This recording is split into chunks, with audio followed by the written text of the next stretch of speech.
सरकार के द्वारा भी कोई समारोह है? हाँ, राज्य सरकार के जो हम ही मुख्यमंत्री थे तो इसको राजकीय सम्मान, राजकीय क्या कहते हैं उसको, महोत्सव के रूप में मनाने की बात किया था।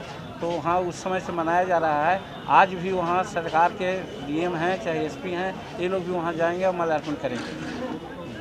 प्रधानमंत्री से मिल करके मांग किया है, तो हम लोग तो यहाँ नहीं बल्कि जो टॉप है वहाँ भी मांग किया है और कहा है कि जब भारत सरकार के पास लंबित है प्रस्ताव तो उसको आप निकलवाइए।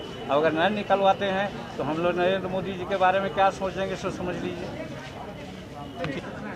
उनकी हम नहीं सुने।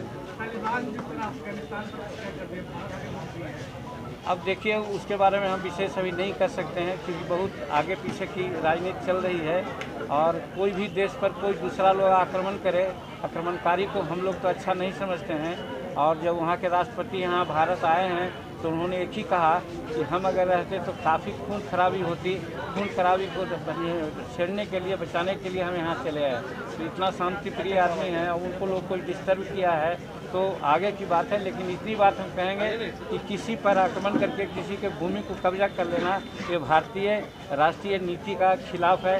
देखे होंगे आप लोग, बांग्लादेश बना, हमारे लोग जीत करके उनको दे दिए। उसी प्रकार से अन्य तरह की बातें चल रही है। तो हमारी संस्कृति यही है कि हम लोग किसी पर आक्रमण नहीं करते हैं। तो आज वो आक्रमण किया है तो इस चीज़ को हम अच्छा नहीं मानते हैं। मेरा व्यक्तिगत सुझाव है या विचार है। क्या लगता है सर कि पाकिस्तान जो है उसका तो काम है दूसरा कि किसी तरह से कमज़ोर करें, क्योंकि ये जो अफ़गानिस्तान था, अफ़गानिस्तान की सरकार जिसको नरम दल कहते हैं, नरमी से एक जस्टिस की सरकार थी और वो उनको नहीं भाता था। उनको लगता था कि जैसे हम करते हैं हिंदुस्तान के प्रति वैसे अफ़गानिस्तान भी करे, और ऐसा जब नहीं हुआ है तो उसको खुशी मनाएंगे ही। क्या लगता है सर कि भारत में आतंकी गतिविधियाँ और भी बढ़ सकती है?